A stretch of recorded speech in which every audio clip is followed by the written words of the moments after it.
This is Support is Sexy, episode 195, with Kimberly Blackwell, CEO of PMM.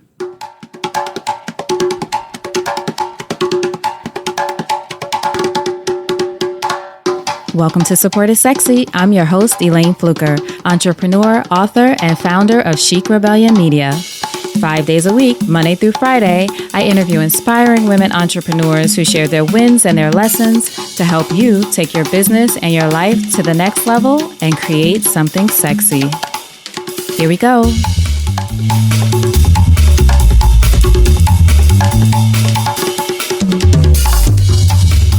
Hi everyone, happy Monday and welcome to a new episode of Support is Sexy. I'm so excited to have you here. It just would not be the same without you. And I am so excited to have our guest today. She is truly fabulous. I know I say it, all of our guests are fabulous. But for Kimberly Blackwell, if you look at any of her pictures or her Instagram, which I'm going to have links to everything, you will see all of her fabulousness, all of her flyness. I have known Kimberly now for maybe 7 years, I think. And every time I see her, I have fashion envy. But beyond that, she is just an incredible person, and she is what she calls a pay it forward chick. And we are all about pay it forward chicks around here on Support is Sexy. Now, Kimberly is the CEO of PMM Agency, which is a marketing firm that has been in business for nearly 20 years. And on this episode, Kimberly talks about her journey from starting off with a side hustle in her one-bedroom apartment in her 20s to having a business that is now nearly 20 years old and is thriving. She continues to reinvent, and she talks about that within this episode. So this is a great episode for all of you, of course, but especially if you are someone who is interested in marketing, or you're thinking about starting a marketing agency, or you're an entrepreneur, which most of you are, a woman entrepreneur who is thinking about how to market your small business. Kimberly has worked with companies as big as Nationwide and FedEx, and she's also worked with smaller businesses, and she has been the entrepreneur who's just starting out in her bedroom trying to figure out how to market her business. So she has it covered from all sides. So in this episode, what you'll learn, the importance of paying attention to points of reveal, why you're only as strong as your network, and why that network needs to be diverse. The value of making sure you over-deliver on every project, how to move beyond imposter syndrome moments, the difference between being invited and being included in the big meeting. Very good distinction. Also, how to be an intentional communicator. Kimberly talks about the importance of TND, tone and delivery. She says you also need to be able to speak the love language of your audience. The benefit of getting out of your comfort zone. We talk about that a lot on this podcast. Listen to the message. Also, what most of us get wrong about personal branding, Kimberly's 3 top marketing tips for new entrepreneurs, why mindset is everything, also why women business owners must look into collaborating with each other in order to help each other grow. I'm all about it. Support is sexy, and we have to start thinking like that as businesses, small businesses, working together to be stronger. Also, Kimberly says there's power in course correction, the importance of having mentors and champions on your side and the difference between the two, why you have to regularly reinvent your business, and remembering that you have a brand with your boss, and I'll say with your business, and you also have a brand with Bay.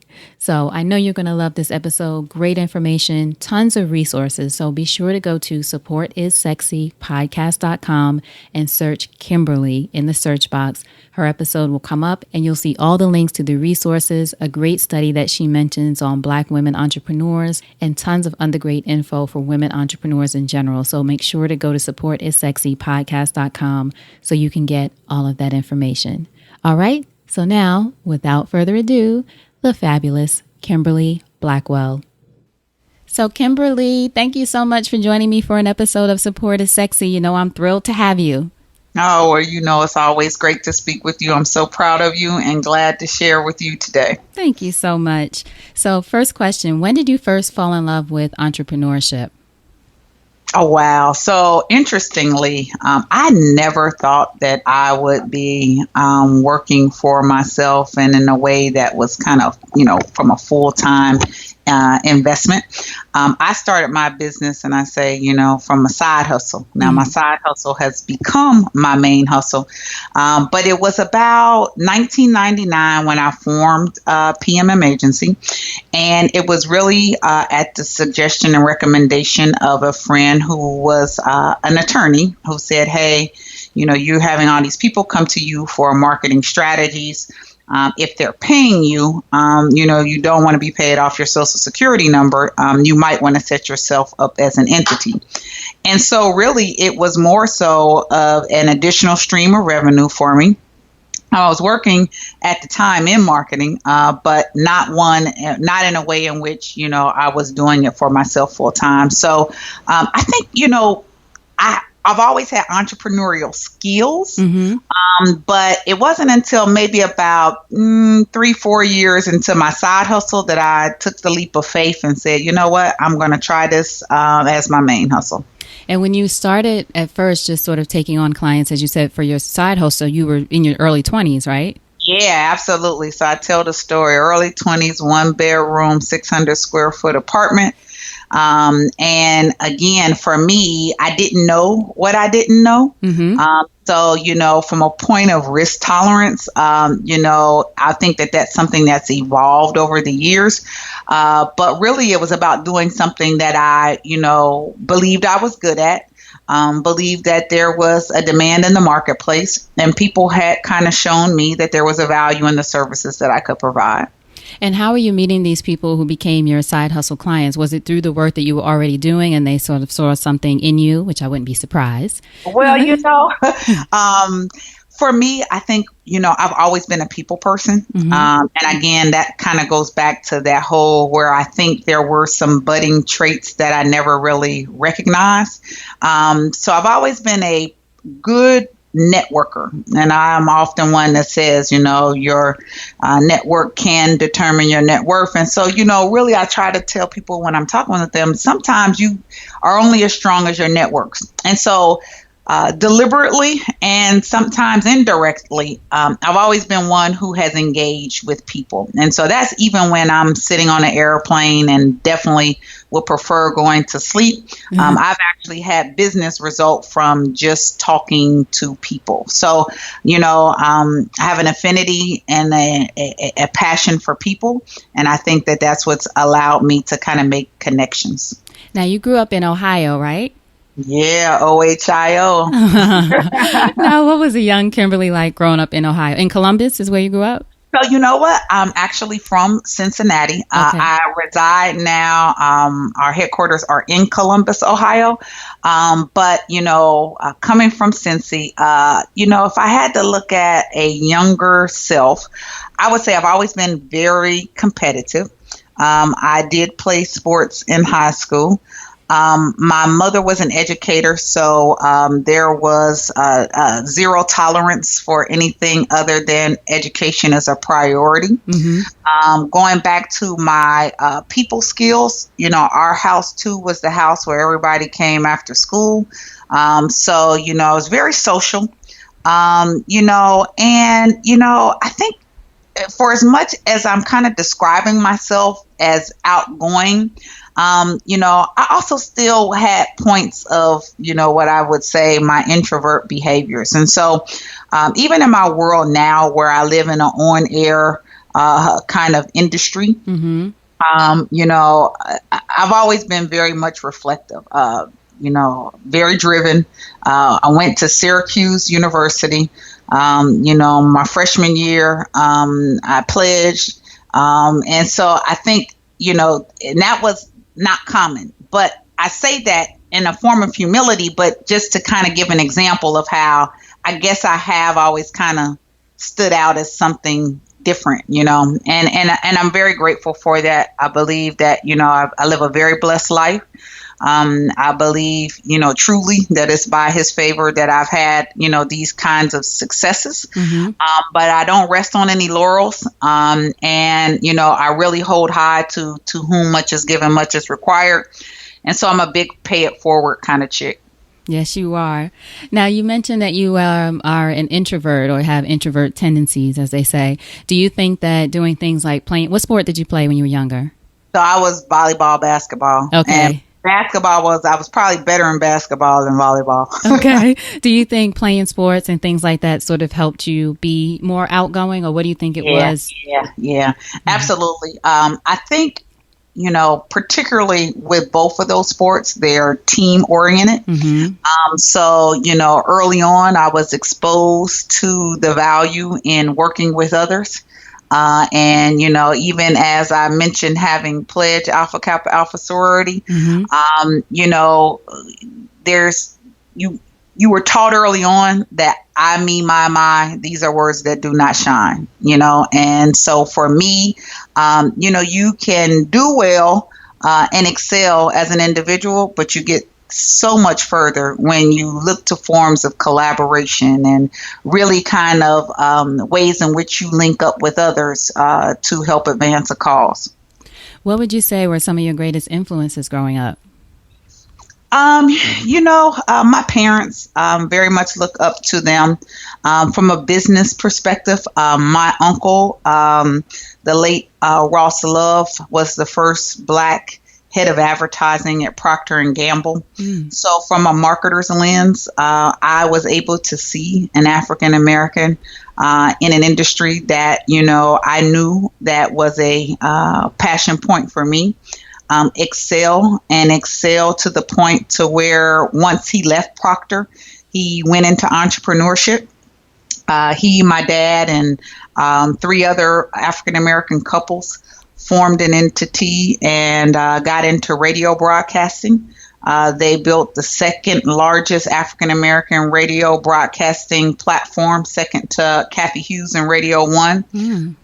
They later flipped it and sold to Radio One. So, I've been fortunate to be around people who have been very much committed to being best in their industries, but beyond that, being great public servants. And so, to see them excel professionally, but always staying connected to community, that's one thing that I think has definitely been something that has continued to guide me in my endeavors. So when you went to Syracuse, did you have that idea that being an entrepreneur eventually could be in your path? I know you said you weren't necessarily thinking exactly that's what you were going to do, but what was your plan when you were at Syracuse? So, my plan at Syracuse was actually altogether different. Okay. I actually thought I was going to go into sports medicine. Oh. So for me, I have a passion for sports. And, my undergraduate degree, I was in a medical track, so I thought I would merge those. But I later pivoted because I actually realized before going to get my master's at Xavier University in Ohio that I really did have a keen interest in business. And so it was probably around graduate studies time that I kind of, had points of reveal that, I could actually possibly one day be an entrepreneur. And what were the points of reveal like? Was it that you were starting to have interactions with people that sort of showed you this other part of yourself, or what do you think it was for you? Well, I'll keep this story short, but I will tell you, and I say this to people, I was actually having lunch one day with a woman who was a family friend to my parents. At the time, she was African American, professional, highest ranking business unit president at Nationwide Insurance. Her name is Donna James. She sits on several boards now as a director. And my parents, they wanted their daughter to meet other, strong individuals. We went to lunch. She asked me a little bit about myself, told her a little bit about, what I was doing. And she said to me, have you ever thought of going into business for yourself? And that stuck with me. And so, I always tell people, sometimes people see things in you before you see it in yourself. And so you fast forward again. I was working as VP of advertising and marketing for an apparel firm working actually between Ohio and New York City, had offices in the garment district. I flew and spent most of my time in New York, 917 number that I keep even now. Ah, look at you.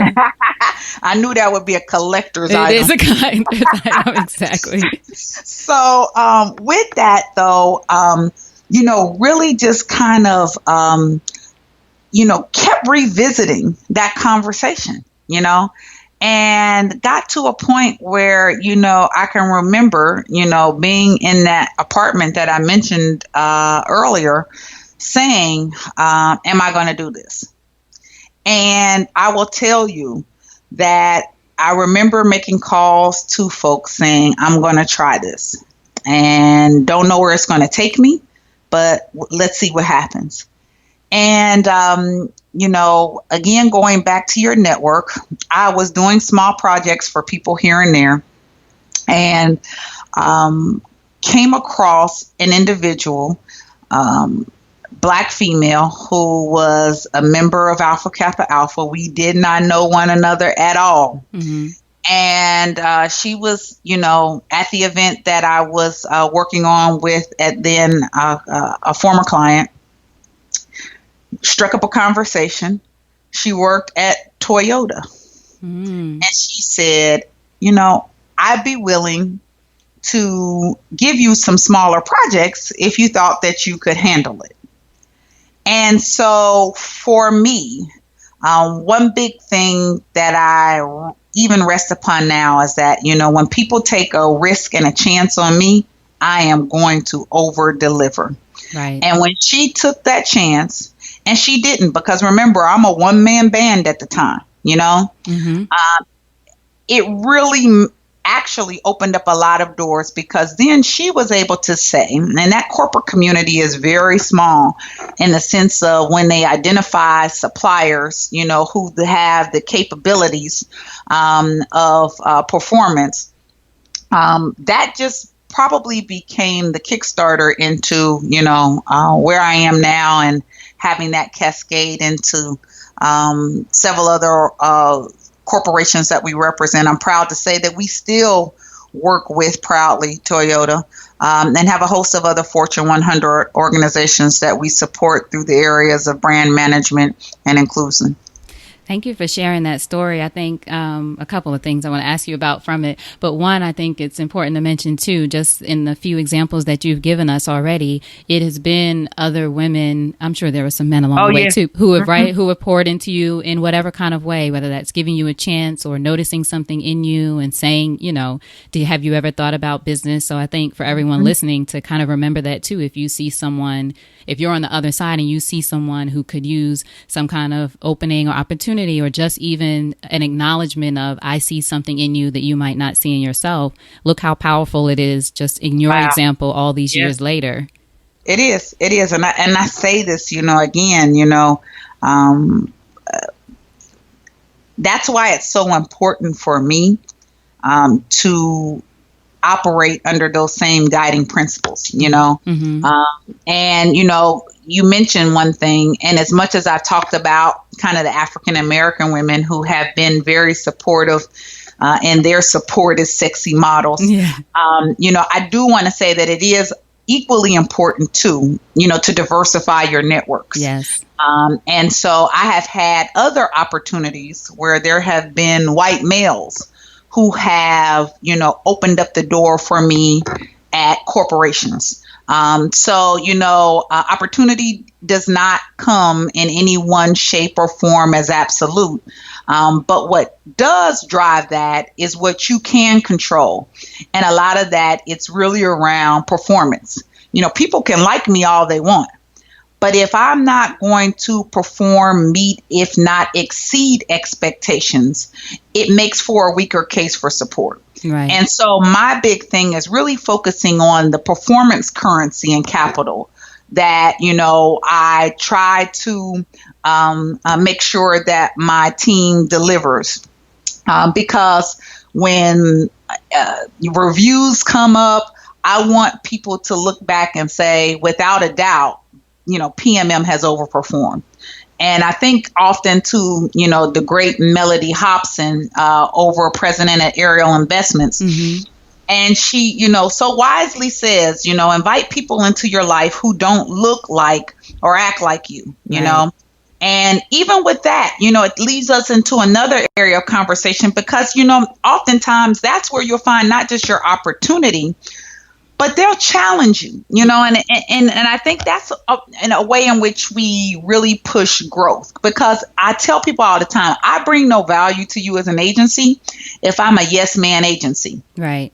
Where I do bring value is if I, raise the right questions, challenge you appropriately, but all with the intent of us working together towards whatever that business objective or goal is. Right. That's such great advice. And I think, as you said, in going into circles where people don't necessarily look like you or have the same ideas and those kind of things, I found for myself, it not only makes them, it makes me have a higher expectation of myself. I don't get too comfortable. Not that I'm just too comfortable around my own people, but you know what I mean? It's sort of, I have to make sure that this is right and I deliver and that kind of thing. You want to do that in every situation, but when you have someone who can challenge you in different ways, I don't know if you find this, it does, that even pushes you to step it up as well.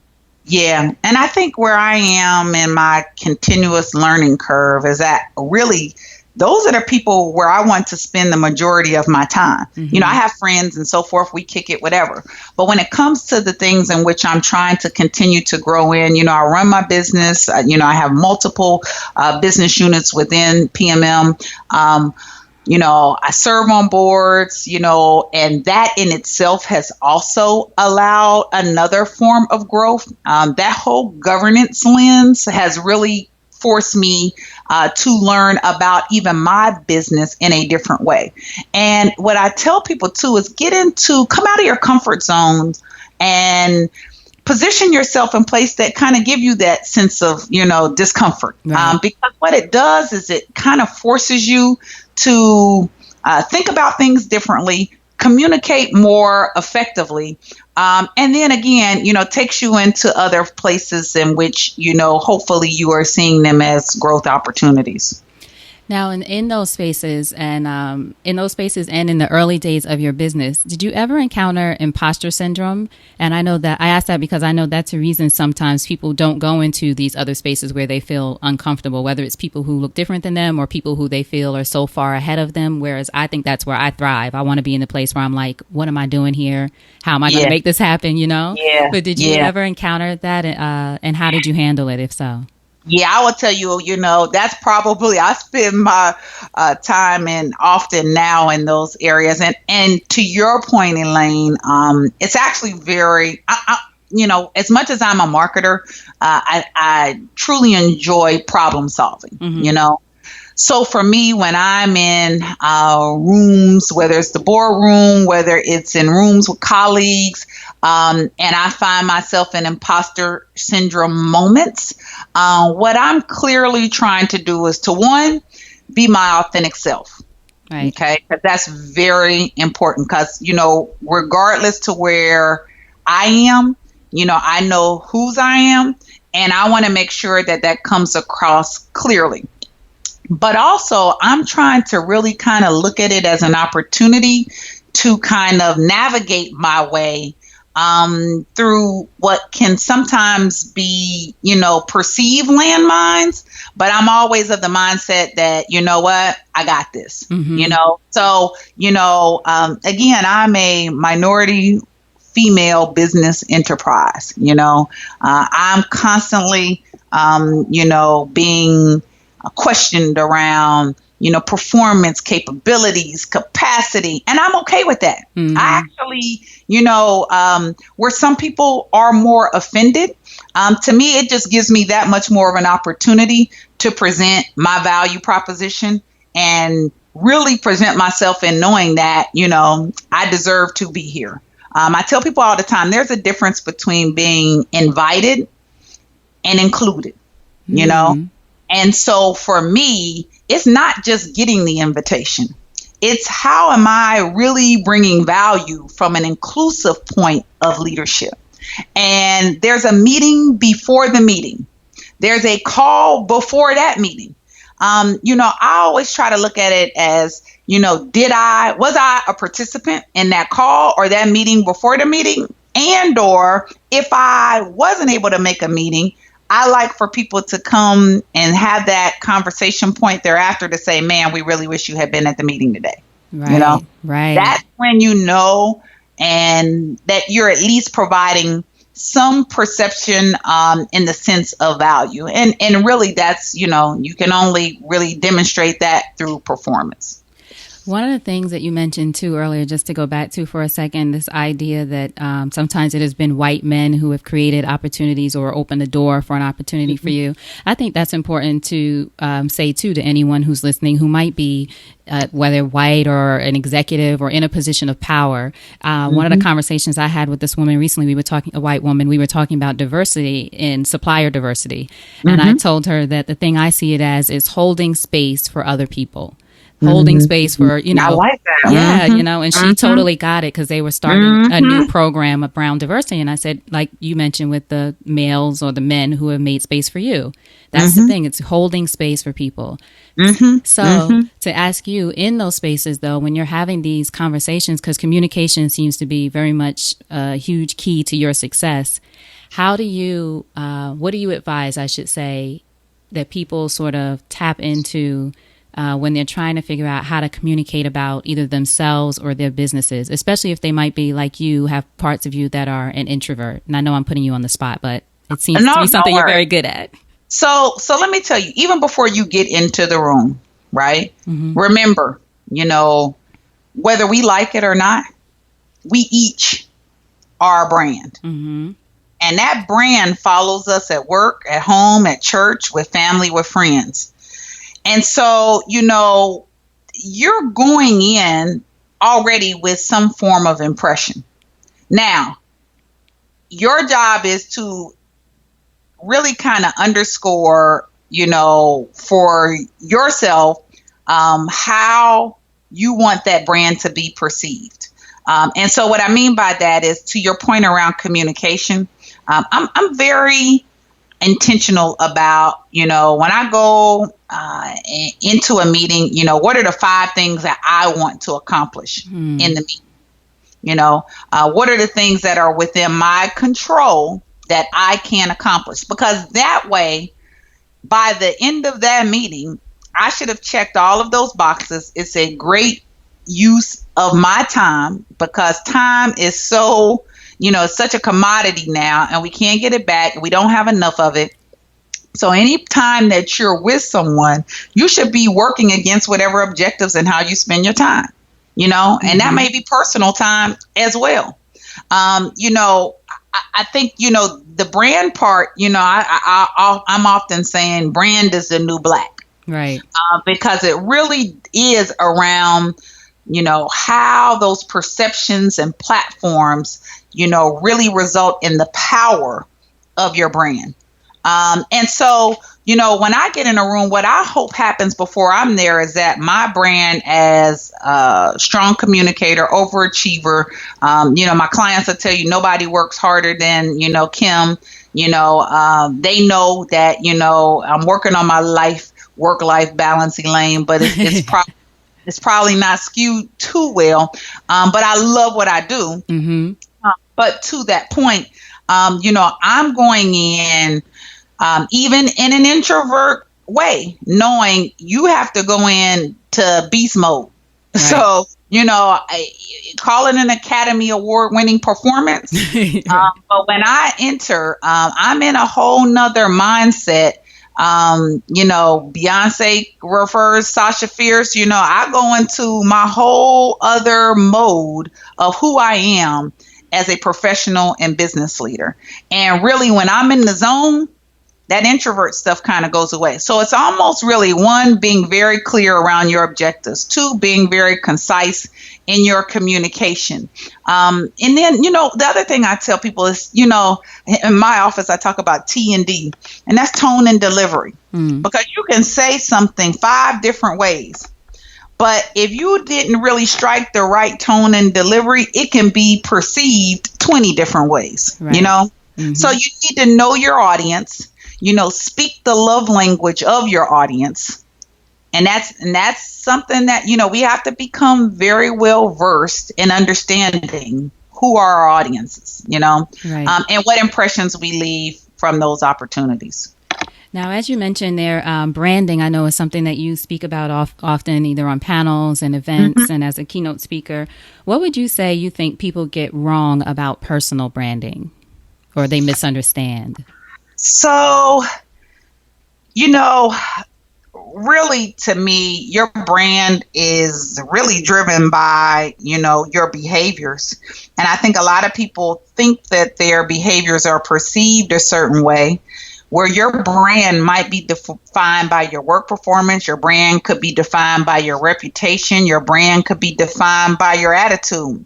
But I think what happens is that when there's misalignment between your brand, your behaviors, and, even often your values, that's where people tend to get themselves in trouble and find themselves in a world of misperception. And then if you want to kind of veer off into this whole dynamic of social media, where you can kind of manufacture, a pictorial brand through videos, content, and things of that sort. I don't get so much caught up into that. You could have, one follower, or you could have 1 million followers. Regardless, you have to know that who you are aligns from a values perspective, a behaviors perspective, and all of those things that ultimately contribute to your authentic brand. And speaking of social media, it's funny, I had a question sort of around that, in this world where I feel like almost anyone can post a social media bio and say, I'm a marketer, or I'm a brand strategist, or I'm a, fill in the blank and that kind of thing, especially in the marketing space. People kind of latch on to marketing, right? I try not to get offended by that. I know, I'm sure you do. That's I'm like, all that money and training and technical expertise. Exactly. They're like, I'm 3 years old and I'm a brand strategist. It's fine. Whatever. But I was going to ask you, in a world like that, where this has become just so popular, isn't the word I'm looking for, rampant, really. How do you and PMM Agency sort of stay ahead in that space of making sure that, well, I'll leave it at that. How do you stay ahead when those are the kinds of things that happen, especially in social media, and or everyone being able to throw up a website too? Yeah. So here's what I'll tell you, and I facetiously made those comments, but I will tell you, I actually have a lot of respect and regard for those people, because one, it takes a lot of diligence, persistence. You go to my Instagram handle, and I don't post as frequently as I should, and what I do know is that people, our society tells us across the world that people want to engage. They don't have to know you. If you're talking about something that's relevant, if you're talking about something that's irrelevant, to your day-to-day being. I look at some of these blogger sites. I look at some of these kind of like, your little urban media platforms. They, host and boast, multi-million. And I actually salute them for their success in that. Now, what I do think, to your question, there's always going to be a strong distinction as to point of delivery too.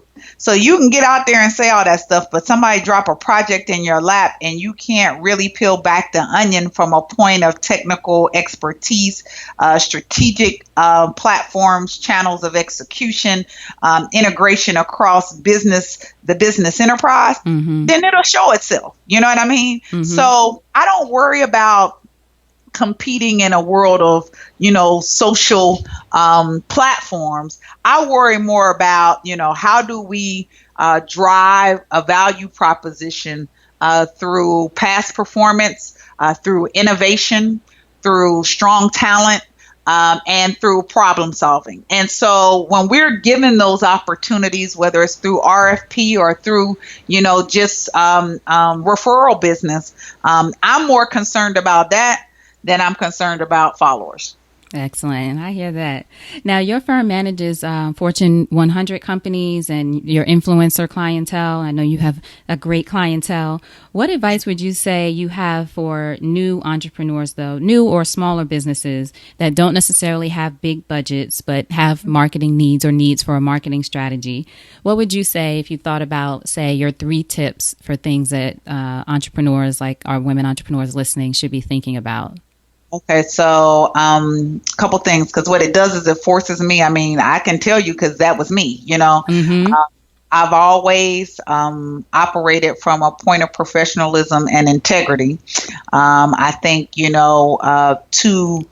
you know you may have to take some pro bono work to build the portfolio of past performance. Now, that's a fine line because there was a lot of work that was extended on from me to others, Mm-hmm. where I was paid well beneath market and or my value. But what I was trying to do was to get more experience. And so that's why even I tell, college students, internships are so important. Don't get caught up on whether or not they're paid or unpaid. Right. But what you do want is a quality opportunity where you're not correlating and stapling, but you're actually, in the think tanks contributing, from a point of ideation. So, one nugget is just to recognize that you may not be paid your value initially. Okay. Mm-hmm. The other thing is to always over deliver. I don't care if your scope says you're going to deliver these 5 things, give them 3 to 5 more things than they were expecting. Mm-hmm. Be of your word, be timely, also too, from a point of communication, some people find themselves where I think that becomes a point of detriment. I really do believe that, people do business with people that they like. Right. Okay. And so they're going to be a little bit more amenable and a little bit more flexible in some of the perceived hurdles that may come with the one-man band. But if they like you, they value what you bring in a product or a service, they may be a little bit more patient. But at the end of the day, really that performance currency is probably big. It is big, I should say. The other thing is that relationship currency, because word of mouth still holds its value. Mm-hmm. And, again, I wasn't doing business with corporations. Remember, I'm in my apartment. Right. But what I always did was that you would have never known I was working out of that apartment. You wouldn't have. Mm-hmm. Because in my mind, I was a global corporation. I was P&G in my mind. So I came to the table with my game face, always game tight, and always with a belief that I deserved the business. That is excellent advice. I think for so many people who are working out of their rooms or small office or wherever now, or a laptop at a cafe, I think especially today, it's sort of, even if your intention isn't to go into a big office and that kind of thing, just the mindset is so important, right? Absolutely. Absolutely. The one area that I did want to make sure that we got to, Elayne, especially on the support, is sexy. And we kind of talked about it earlier as it related to collaboration. Mm-hmm. And I see this a lot more now. And I wish, if I had to kind of rewind the clock and things that I wish I had known sooner, Mm-hmm. Figure out how to collaborate. Yeah. Look at the opportunities in which, you grow to scale by joining forces with others, because that too may allow you to position yourself for opportunities that, you're not maybe going to get in the benefit of the doubt as a one-man band. And what I always say to people, because this is one thing that I firmly believe, is that a candle loses none of its light by lighting another. So it takes nothing away from you, to join up with someone else. And, you establish the roles, what are the swim lanes, and you definitely go back to that earlier point mentioned in looking at yourself as a team. Right. Now, when you say pair up with someone, are you talking about partnership within one business, or are you talking about even looking at how your business could collaborate with another I'm business? saying more so initially how your business could collaborate with. Right. Now, as you evolve and, you grow your business and, there are even greater opportunities, beyond a joint venture, there may be some type of M&A, merger and acquisition opportunities in which you look to join forces under one umbrella.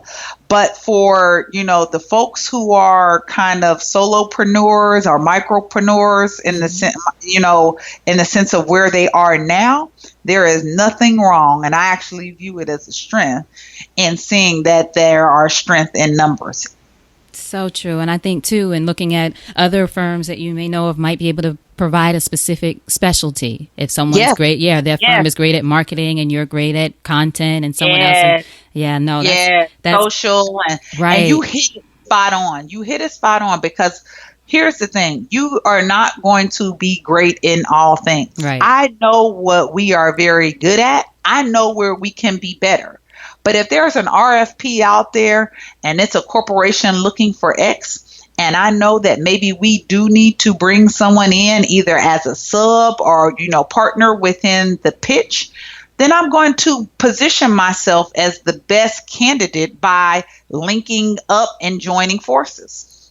Mm-hmm. Excellent. I want the best of the best. Right. And I think, it's important for us to make sure, I think going back to what you talked about, whether it's on the plane or wherever you are, of course, communicating what you're doing with your own company and brand, but also getting to know what other people are up to.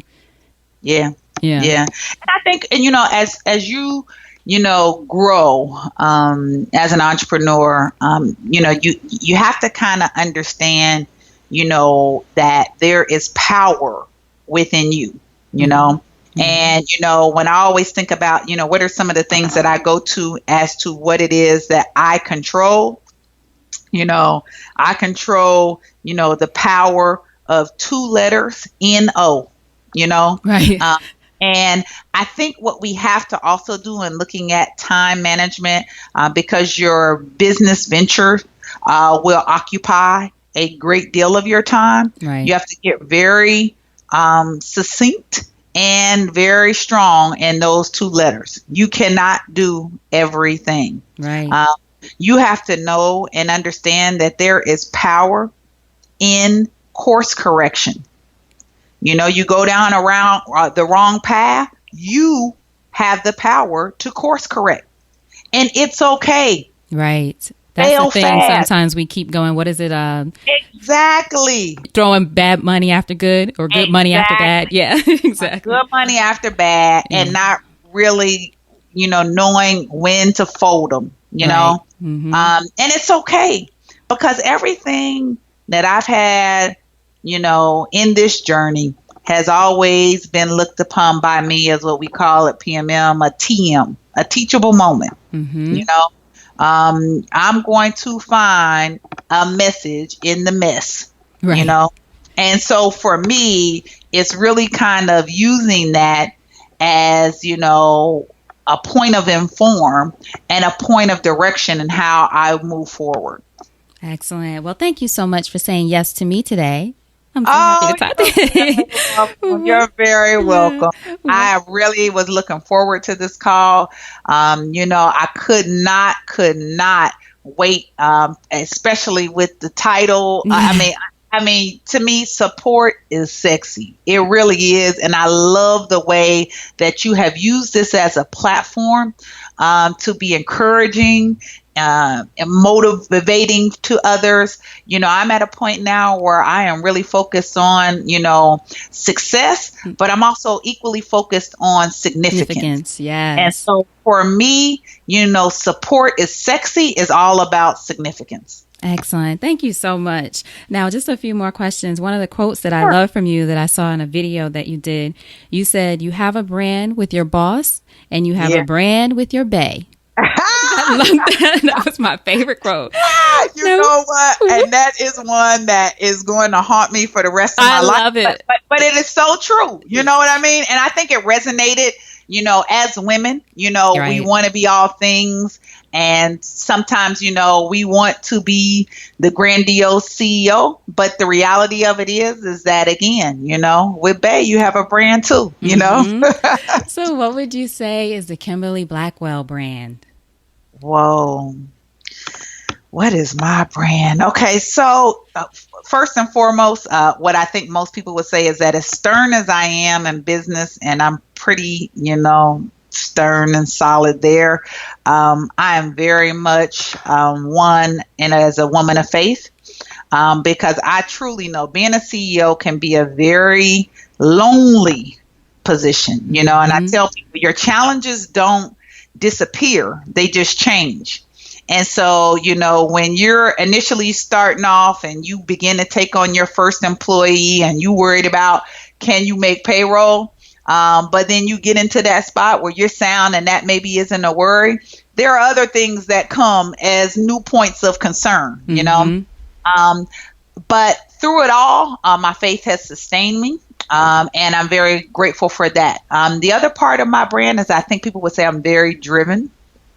I tend to be, I call myself a glass 2/3 full kind of chick. Right. You're not going to hear me complain about too much, if anything, because I'm pretty much focused on how do we move forward through continuous improvement and advancement.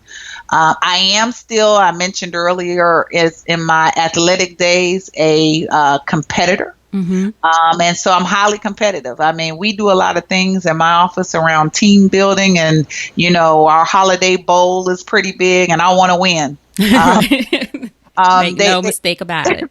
I want to win. And then, for again, and I think too, and I mentioned this very briefly, I serve on a lot of boards, but I say that to say that, again, to whom much is given, much is required. I very much am giving of my time.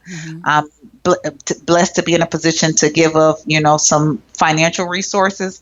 But what I also, too, in that pay it forward model is I'm really trying to plant seeds into others. And so what I would tell you is that for as much time and success that I've been fortunate to have at PMM, I have other small businesses that I invest in.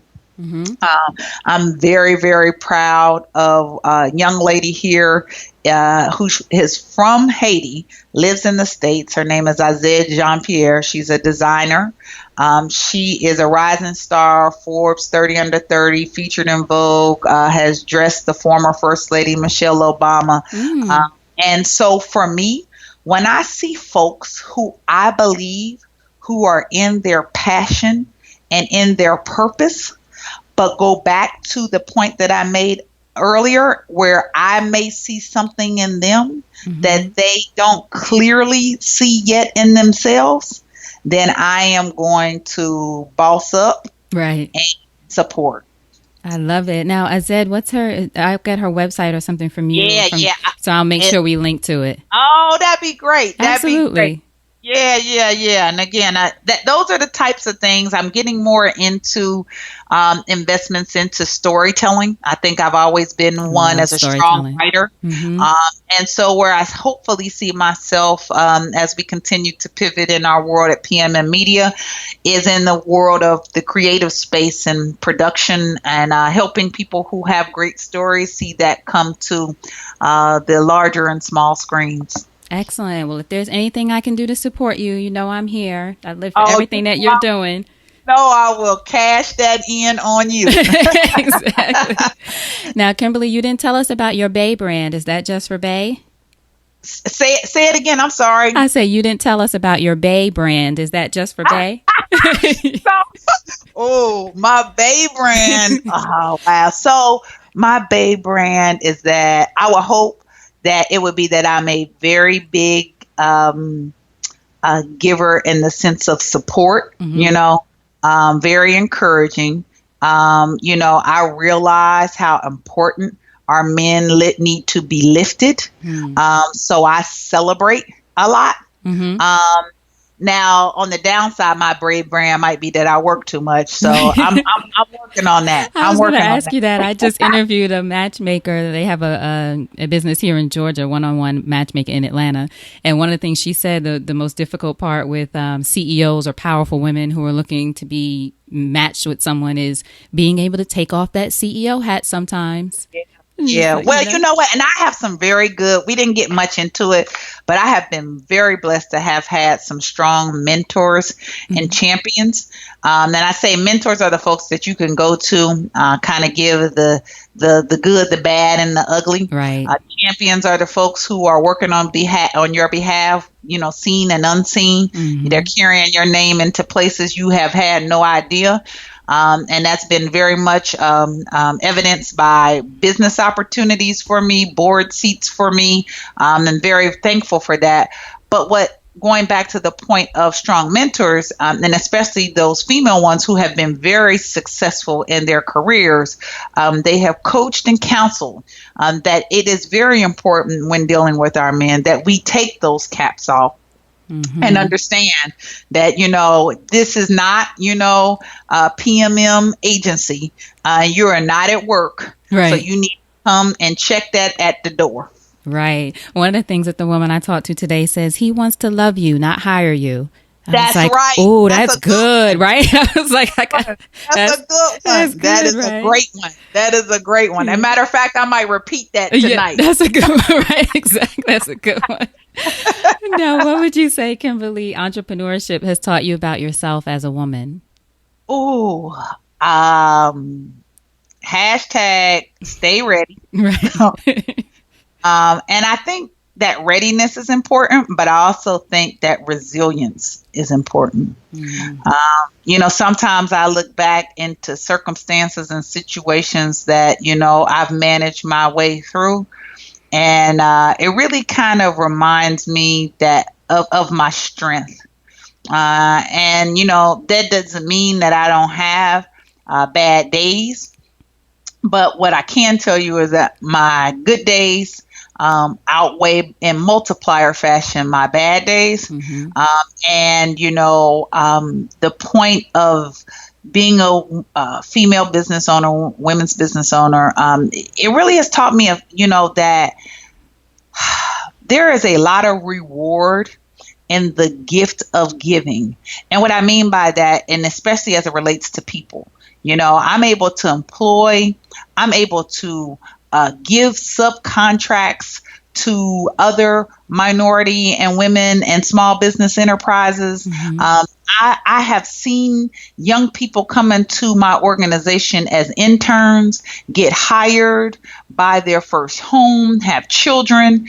And so for me, it's really been kind of like, wow, through their journey with PMM, I've been able to just be a part of that as they reach and realize their dreams. And that's a dope feeling. Right. It totally is. That's powerful. What would you say your support network looks like? Um, you know, um, it's that in itself, my support network is diverse. So I mentioned the point of mentors and champions. Hmm. Mentors more so to keep me with peace of mind.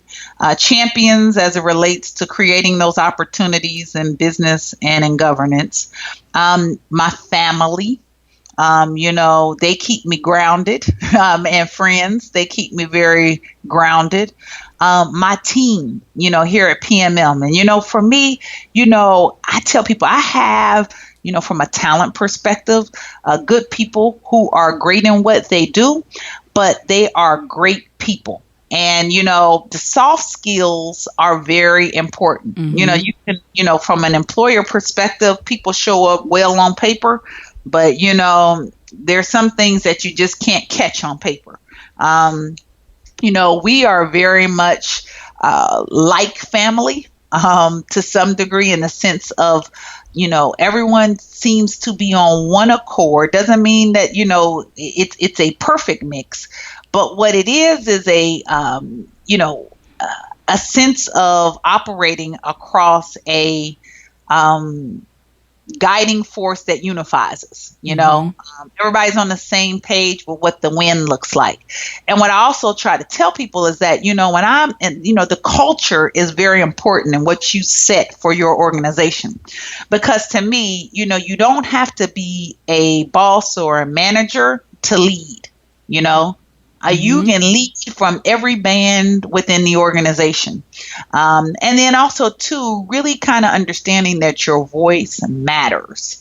And so for me, I also want to find people who are comfortable in taking risks, in leveraging their voice, in presenting new ideas, but doing it in a way in which they're confident about the share. Mm-hmm. No idea is a bad idea. Now, that doesn't mean we may not have to tweak it a little bit. Right. But what I want is for people to feel comfortable in sharing. And you create that kind of environment where people can feel comfortable. Yeah. And I tell people, you can work hard and have fun, Right. So me too, if you were to see our offices, very bright colors, set up, in a sense of a home and interactive environment, they spend so much of their time here. I wanted to make it very comfortable. And I also wanted it to be kind of a free-flowing environment. So, there are words all on everybody's doors: communication, engage, inspire, because that's the culture. There's artwork that says speak up, Mm-hmm. I wanted it to reflect, what I hope they bring to the workplace daily. So in closing, if you think over your life and career and you had the chance to thank only one person whose support was critical to you personally or professionally, who would that be and what would you say? Oh, I mean, one person I would have to just say, discounting the Lord, one person would be my mother. Because even throughout all of the great counsel that I get from professional advocates, sponsors, mentors, etc., knowing that there is someone who, good choices, bad choices is a ride or die. Mm-hmm. That's my mom. That's your mom. I love it. Was your mom down for you starting your own business back in those early days? I know parents can be a little nervous. No, it took them years to even figure out what I did. Right. I'm still going through that. They're like, now what do you do? What exactly? How does this work? How you get paid for this? They were always supportive. Right. Always supportive. And always very proud. I could have been the best, cleaning person. Mm-hmm. Didn't matter what profession, white collar, blue collar, whatever. As long as we brought our best, they would be proud, Right. And so for me, and having the values of a parent, or parents, I should say, because my father, you made me choose one, but he's right there alongside of my mother. Mm-hmm. Your mother just gives it to you in a different kind of way. Your dad gives you a pound on the rock. Your mother gives you that hug that makes you just break down and boo-hoo. Right, exactly. But right. That said, it's one of those things now where you see it because, I'm always very honored and humbled by the recognitions and awards and things of that sort. And I'm just so thankful that they are able to see it because now, it's kind of like, well, dang, she might have really known what she was talking about. Exactly. It worked out. Excellent. Now tell us how we can support you. We're all about support around here. So give everyone the website, social media, or anything that you're excited about for the business. Okay, so a few things. So experiencepmm.com is the URL for the website. Mm-hmm. My personal handles for both Instagram and Twitter are at Kim Blackwell, PMM all together, like Paul, Mary, KIMBLACKWELL. PMM at Kim Blackwell PMM. And then for our company handles, it's at PMM Agency. and then at PMM Promotions. We didn't get into it, but I mentioned it briefly. I own several business divisions. I do have a promotional products company that does very well also. We source promotional items that are branded.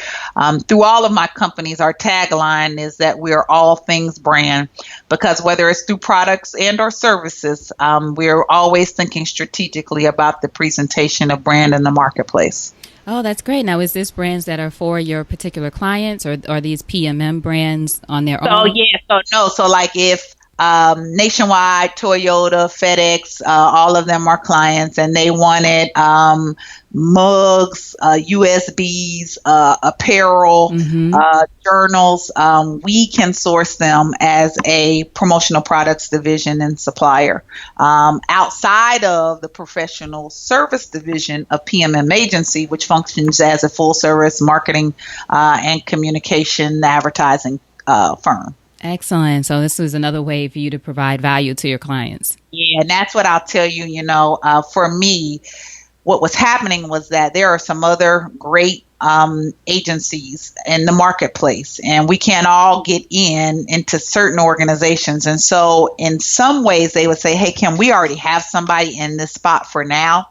But is there anything else? We want to do business with you. Is there anything else that you could provide as a product or a service? And so, again, that goes back to the whole concept of, business growth, being able to reinvent yourself. Remember, I started my business in 99. So, Lord willing, I was able to survive the economic downturn, in 2008 through 2011. And a lot of that was based upon me having figured out through the private sector and working with large companies, I needed to be able to get in through several doors. The other thing was that I also pivoted whereby the bulk of our portfolio is representing the interests for Fortune 100 organizations, but we also do government agencies as well. So I have contracts with cities, state, and hopefully hope to crack the federal agency nut in doing business with the federal government. That's so, I know I'm being very conscious of your time. I want to respect your time, but You're special. I had already blocked this time. Oh, thank you. But I do just want to thank you, one, for sharing that and what your company is up to in that way. But I think it's so important, too, what you just mentioned, especially about this idea of reinvention and then looking at things like working with government agencies or, however you go about doing that, because that's something that I've been talking about a lot on the podcast. Because a supplier diversity person, Carmitra, you might know her at Delta. You know what, at Delta, actually, we were both just at Deborah Lee's Leading Women Defined, and I didn't have a chance to spend quality time with her, but she has an outstanding reputation. And yes, I need to connect you two via email. I have to do that. Okay. But she's wonderful. But I met her at an event and then interviewed her, but she talked about how so many women entrepreneurs, solopreneurs especially, don't think about how we could be of service to those kinds so I think it's so important that you mentioned that, and that you're an example of a company that's looking at that as an opportunity for a lot of us that we don't sometimes think, or we think that, I'm not big enough, or I don't have anything to offer. Meanwhile, these agencies are desperate to work with us. Absolutely. And here's what I'll tell you, and I'm glad you said that, because my role and I serve on the National Women's Business Council. Right. And so that is a group of 15-member council. I've been on the council since 2011, and we report into the President of the United States, Congress, and the SBA. And I've had the privilege of doing it, one, because it's another passion point for me in advocating for women business enterprises and female business owners. But to your point, Elayne, it wasn't really until I joined the council where I was able to see the tremendous number of opportunities that were going untapped. Where we were leaving money on the table in services that the government, is looking for. Right. And so, to your listeners, I would tell them to the National Women's Business Council. The URL is N like Nancy, W like William, B as in boy, C as in Charlie, www.nbc.gov is a great resource. I will also tell you, particularly in a more recent study, I'm not sure if you're familiar with Walker's Legacy, but we commissioned a study by Walker's Legacy that focuses on women of color as it relates to entrepreneurship. And they did a report, and you can go to nwbc.gov and you can go under the issues and research tab. And there is a report on Black women entrepreneurs, the past and present conditions of Black women's business ownership. And this was released in October of 16. So it has a lot of good, relevant, and recent information. And it just gives a different perspective, too, as to, what and how the conditions and climate are for Black female entrepreneurs. But, I will say, as women of color, we are the fastest growing segment. Yes. And I think, too, that just speaks to, where we should be looking at it from a point of opportunity. Yes, I think in the report I recently quoted from 2007 to 2016, women of color businesses have grown 126%. It's crazy.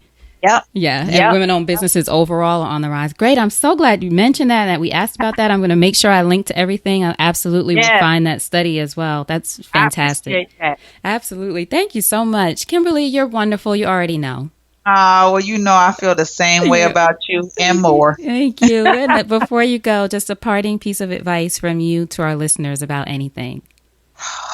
Oh, wow. So here's what I would tell you. Went to church one Sunday years ago, and the sermon was about, faith. And, there are many scriptures about, Hebrews 11:1, things in the sense of faith being things unhoped for, or things, evidence of things not seen. Mm-hmm. What I will tell you, too, is that you can have all the faith in the world, but you must work your faith. And that was a sermon that has always stood with me, and understanding that as much as I can see it, I have to put that same, if not more, level of investment for it to reach its fruition. So work your faith. Mm-hmm. I love that. You can have all the faith in the world, but you must work your faith. Mm-hmm. Excellent. Kimberly, thank you so much. Now that I know you have a place in Atlanta, I'm going to invite you to this brunch I plan to have with women, entrepreneurs, and creatives, etc. I would love it. If you're in town. So I'll make sure I send that to you. If I'm in town, I'm there. Excellent. Hold on just a second. All right. I hope you enjoyed that interview with Kimberly. Fabulous, right? I tried to tell you. Fabulous and great information. So, as I said, be sure to go to supportissexypodcast.com. Go to the search icon, type in Kimberly, Kimberly. Her show notes page will pop up with links to all of the resources that she mentioned and all of the women that she mentioned in this episode that you will probably want to get to know. So, supportissexypodcast.com. You can find all of the info there. Also, I get a lot of questions from some of you and other people that I know and some people I don't know about podcasting in general. People want to launch podcasts, or they have questions, or they want some feedback. I love it. Keep it coming. But what I decided to do was set up a group. I actually set it up late last year, but I just opened it officially, called Girl On Podcast. It's on Facebook. It's a free group. It's a closed group, but you ask to join. It'll be fine. Let you in. You have questions. You have feedback. You have a technology question. You just want to vent. I envision this as a space where we can do that and support each other as women-hosted podcasts, which there still aren't as many of us as there are of men. So we need places for support. So as women-hosted podcasts or women-led podcasts, that's what the group is for. That's the target. So come on in, join. If you're thinking about podcasting, as I said, if you have any questions, that's a great space to do that. An easy way to get to the group is just go to girlonpodcast.com. That'll take you right to the Facebook group. If you find it interesting, go ahead and join, and I will see you there. All right. So as always, thank you so much for listening. I appreciate you. And now you know what to do. Go out there and create something sexy. And I'll talk to you soon. Take care.